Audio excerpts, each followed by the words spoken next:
भारत की सदगति और दुर्गति का, भारत की सदगति और दुर्गति, हाँ, निमित्त कौन है? हाँ,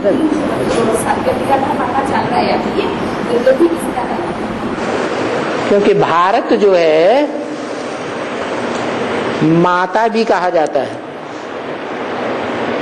अगर माता है तो क्या विधवा है? जरूर सधवा है, तो पूजा होती है सधवाओं की। तो भारत माता सधवा है, इसका मतलब भारत माता है तो पिता भी जरूर है या नहीं है? लेकिन पिता पुरुष है या स्त्री है?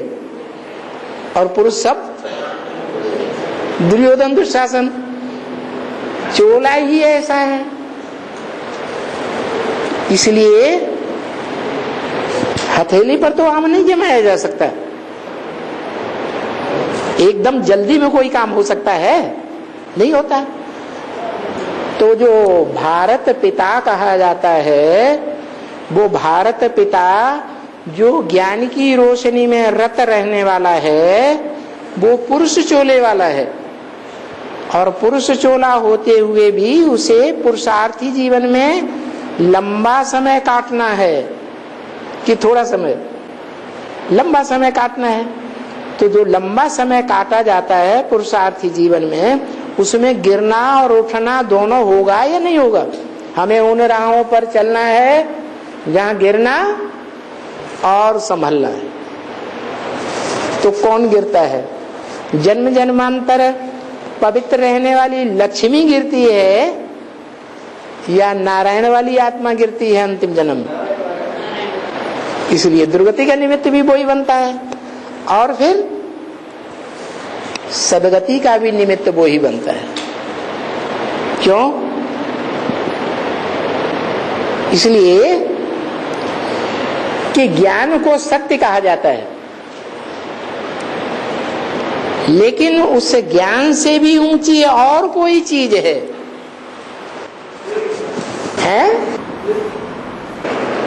ज्ञानात् ध्यानम विशिष्यते, याद। और उस याद में लक्ष्मी उसकी ही नहीं है। कौन तीख है? एकलव्य, राम वाली आत्मा तीख है। और वो सदगति का भी निमित्त है और दुर्गति का भी निमित्त है। हाँ, बाबा कहते हैं पहले इस्लामी लोग बिना मन से मरते हैं, इस्लामी मरेंगे। हाँ, वो बाबा का मसला आएंगे या नहीं? अगर आएंगे तो वो भी संगम युग इस स्वर्ग में आना चाहिए। सभी इस्लामी तो स्वर्ग में नहीं आएंगे, लेकिन इस्लाम धर्म में जो आत्माएं कन्वर्ट हुई हैं, इब्राहिम और उसके साथी परमधाम से आए और जिनमें प्रवेश किया, वो स्वर्ग में आएंगे या नहीं?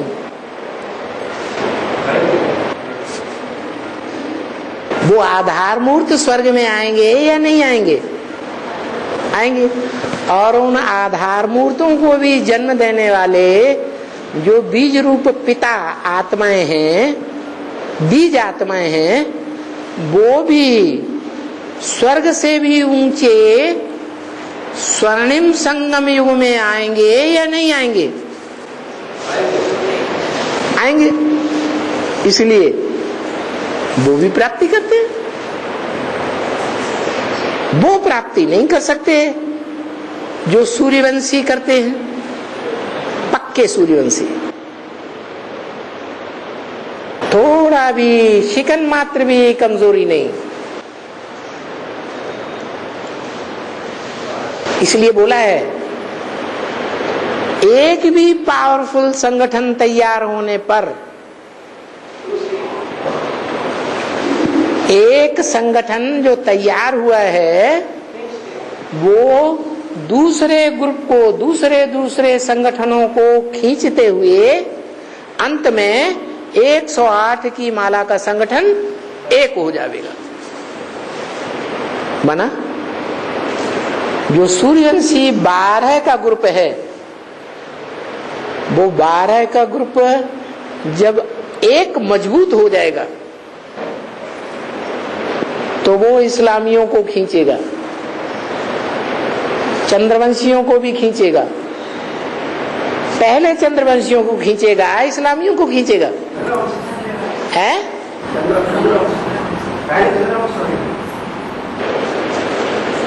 ये बोला कि पहले इस्लामी मरेंगे,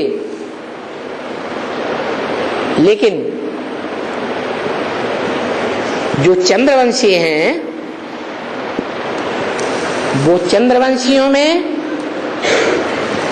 एक ग्रुप ऐसा भी है जो चंद्रवंशी से कन्वर्ट होकर के सूर्यवंशी बन जाता है। कौन? विजयमाला का ग्रुप। इसलिए वो चंद्रवंशी जो है, भले इब्राहिम, बुद्ध, क्राइस्ट, गुरु नानक, ये सब सन्यासी है, प्रवृत्ति मार्ग को पक्का पोषण करने वाले नहीं है, लेकिन उन सब के बीच में वो चंद्रवंशी ज्यादा पक्के सन्यासी है।